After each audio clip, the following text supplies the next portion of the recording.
कक्षा 11 भौतिक विज्ञान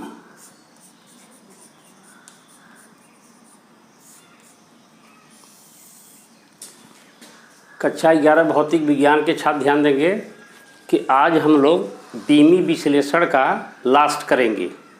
तो कल से उसका उपयोग हम करेंगे।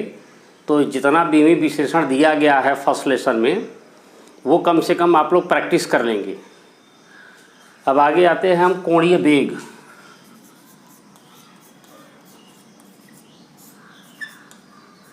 कोणीय वेग बराबर होता है कोण बटे समय। तो कोण का बीमी सूत्र था, बीमाहीन था, l पावर 0 और समय का हो गया t, तो ये हो गया t पावर -1। क्लियर है। इसके बाद है कोणीय त्वरण।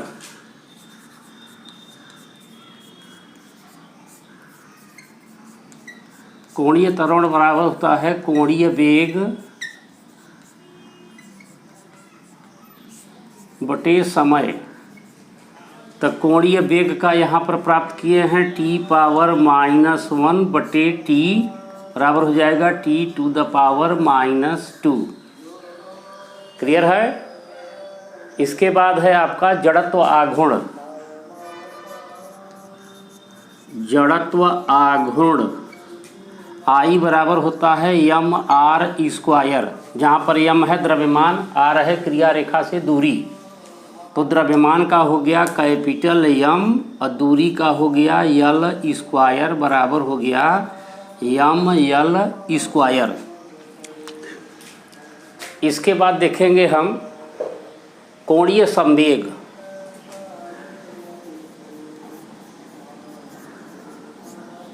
कोणीय संवेग J बराबर होता है I∝, जहाँ पर I है जड़त्व आघूर्ण और अल्फा है कोणीय त्वरण।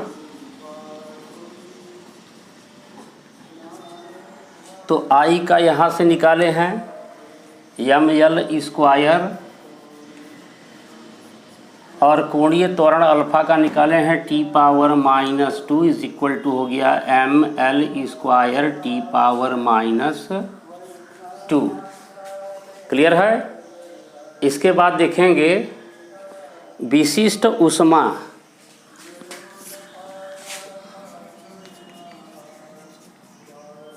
विशिष्ट ऊष्मा C बराबर होता है Q बटे m डेल्टा T, जहाँ पर Q है ऊष्मीय ऊर्जा।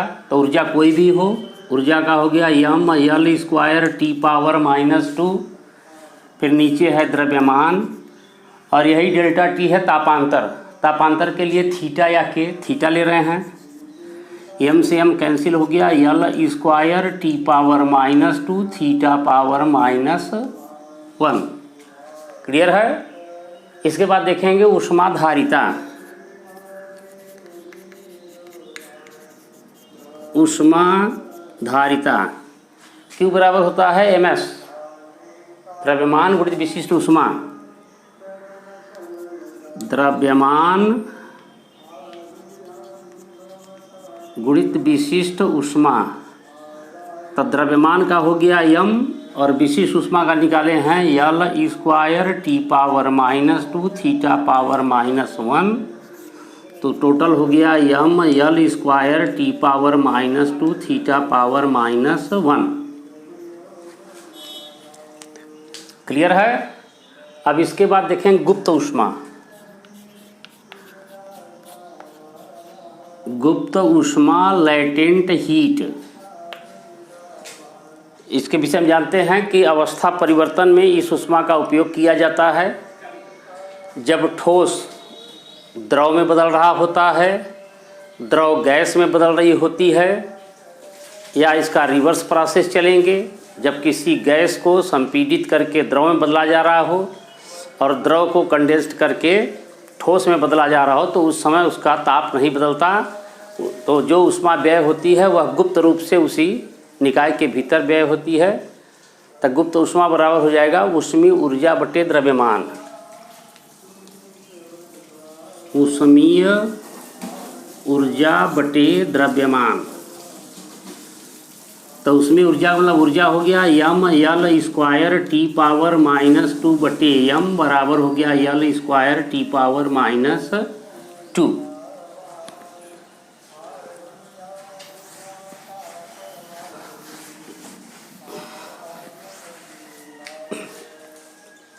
इसके बाद दो चार और बच्चे हैं। एक है रेखीय प्रसार गुणांक। रेखीय प्रसार गुणांक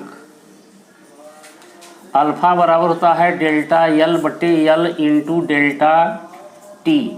जहाँ पर डेल्टा यल है लंबाई में वृद्धि, तो बीमा होगी यल। मूल लंबाई उसके लिए यल, डेल्टा टी तापांतर है उसके लिए थीटा। तो यल पट गया थीटा पावर -1। और यही क्षेत्रीय प्रसार, चूँकि अल्फा बीटा गामा यानी रेखीय प्रसार गुणांक, क्षेत्रीय प्रसार गुणांक और आयतन प्रसार गुणांक तीनों के लिए एक ही मात्रक है, इसलिए तीनों की बीमा बराबर हो जाएगी। यानी अल्फा बीटा और गामा तीनों के लिए थीटा पावर -1। वही मात्रक लिखा जाता है प्रति डिग्री सेंटीग्रेड।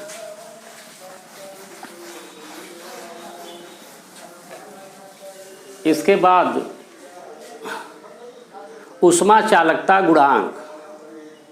तो ऊष्मा चालकता गुणांक, ऊष्मा चालकता गुणांक के बराबर होता है ऊष्मीय ऊर्जा गुणित दूरी।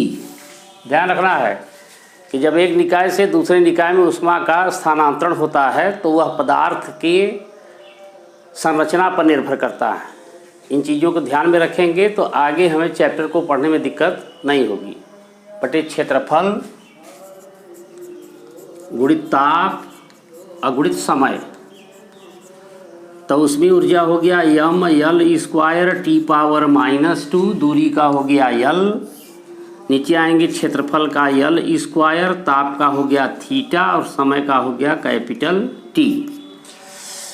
तो यम यल स्क्वायर से कटा बचा यह यल, टी पावर +1 है माइनस हो जाएगा टी पावर -3 और थीटा पावर -1।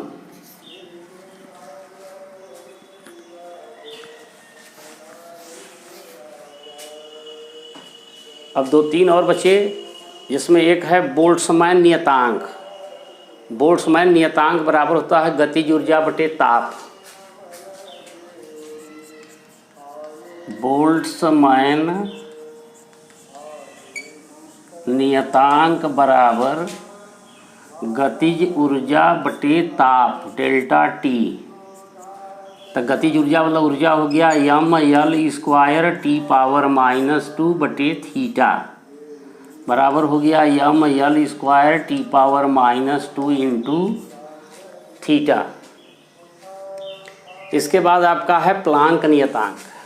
हम जानते हैं सूत्र E बराबर होता है एच न्यू या एच बराबर E बटे न्यू। ये मतलब ऊर्जा बटे आवृत्ति,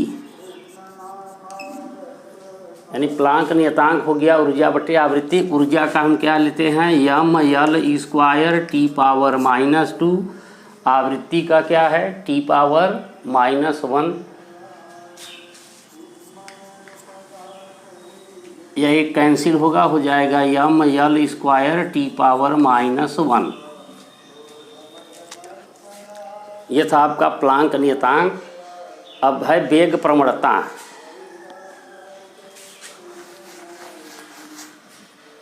वेग प्रवणता यानी जब कोई द्रव बह रही होती है तो लंबाई के अनुपातिक जो उसकी वेग होती है उसे कहते हैं वेग प्रवणता। यानी वेग प्रवणता बराबर हो जाएगा वेग परिवर्तन बटे दूरी। वेग प्रवणता बराबर वेग परिवर्तन बटे दूरी। वेग परिवर्तन यल टी पावर -1 बटे दूरी यल बराबर हो गया टी पावर -1। लास्ट इसमें ले लें तो श्यानता गुणांक,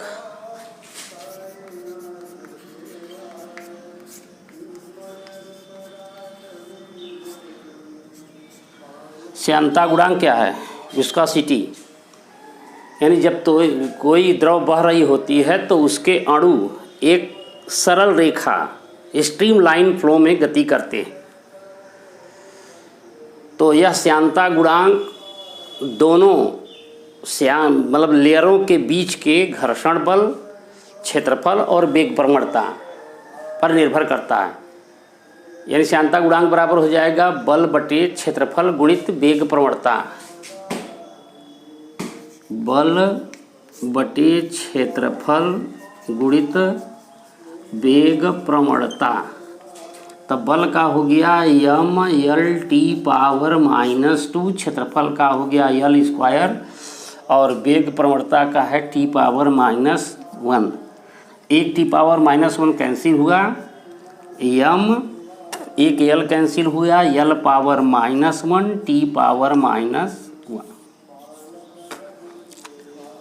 अब आपको बता दिया गया कि इतने जो बीमी सूत्र आपको मिले हैं इसको आपको जितना जल्दी हो सके वह बुद्धि विवेक में भर लेना है, क्योंकि अब इसका एप्लीकेशन जब होगा कि हम इन बीमाओं का उपयोग करेंगे, उसमें आएगा आपका चैप्टर बीमा का उपयोग। तो बीमा के उपयोग में पहला उपयोग करेंगे व्यंजकों की सत्यता की जांच।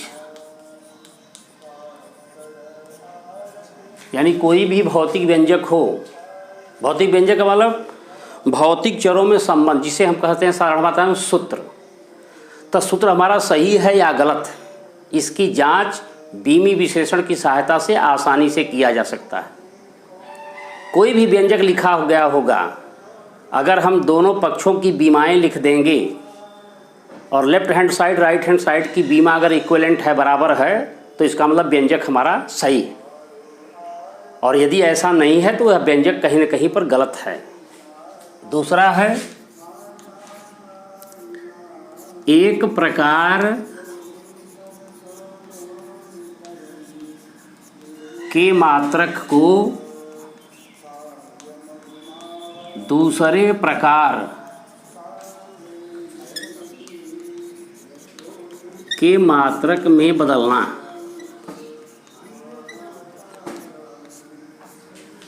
तब मात्रकों की प्रक्रिया हम पढ़े हैं। मात्रक को प्रदर्शित करने की 3 प्रक्रियाएं हैं। पहला है MKSA सिस्टम में, दूसरा CGSA सिस्टम है और तीसरा है FPSA। तो हम जानते हैं कि FPSA सिस्टम इसे कहा जाता है ब्रिटिश सिस्टम। इसका ब्रिटिश में ही यानी ब्रिटेन में सबसे ज़्यादा उपयोग किया जाता है। बाकी सभी देशों में इन्हीं 2 का एप्लीकेशन किया जाता है। तो अगर कोई यूनिट या किसी फिजिकल क्वांटिटी की यूनिट MKS में दी गई है तो उसे हम CGS में कैसे कन्वर्ट करेंगे, और अगर CGS दे रहा है तो उसको हम MKS में किस प्रकार से कन्वर्ट करने हैं, यही प्रोसेस है आपका एक प्रकार के मात्रक को दूसरे प्रकार के मात्रकों में बदलना। तीसरा है व्यंजकों की स्थापना।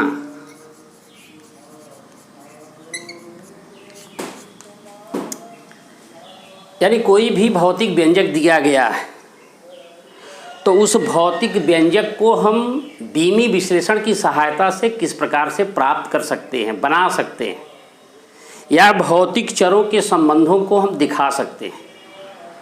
तो उसमें जो न्यूमेरिकल प्रॉब्लम्स आते हैं, जैसे आपको कोई भौतिक व्यंजक के परिवर्तनशील चरों का मान दे रहा हो, जैसे कहे सरल लोलक की लंबाई प्रभावकारी लंबाई, सरल लोलक का आवर्तकाल प्रभावकारी लंबाई और गुरुत्वीय त्वरण से प्रभावित होती है, तो सरल लोलक के आवर्तकाल का व्यंजक प्राप्त कीजिए। या एक वृत्तीय गति करते हुए पिंड का द्रव्यमान, उसका वेग तथा क्रिया रेखा से दूरी या सेंटर से दूरी उस पर लगने वाले अभिकेंद्र बल को प्रभावित करती है, तो अभिकेंद्र बल के लिए व्यंजक प्राप्त कीजिए। बीमी विश्लेषण लिखेगा, बीमी विश्लेषण द्वारा, तो वहाँ पर हमें बीमी विश्लेषण का ही प्रयोग करना है और सूत्रों की स्थापना हम लोग करेंगे। और चौथा है सदिशों की समानता।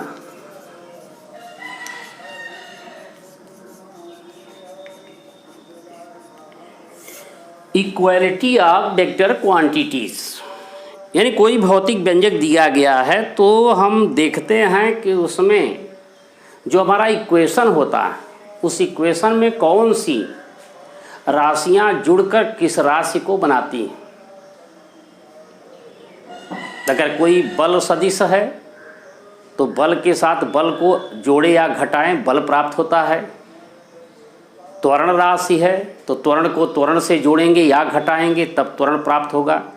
यानी जोड़ घटाव की क्रिया में सदिशों की समानता हमें परिभाषित करनी है और बताना है। जैसे न्यूटन का सूत्र होता है सरल रेखीय गति के लिए कि v बराबर u plus A T, S बराबर U T plus half A T square, V square is equal to U square plus 2as। तो इसमें जो न्यूटन का व्यंजक है इसमें सदिश की समानता किस प्रकार से परिभाषित होगी। अगर यह वेग सदिश है तो यह भी वेग सदिश होगा, यह भी वेग सदिश होगा। इस वेग में इस वेग को जोड़कर वेग प्राप्त किया गया।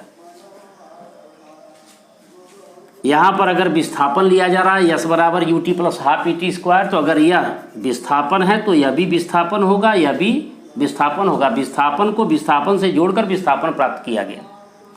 यह वेग सदिश है तो यह भी वेग सदिश है, यह भी वेग सदिश है।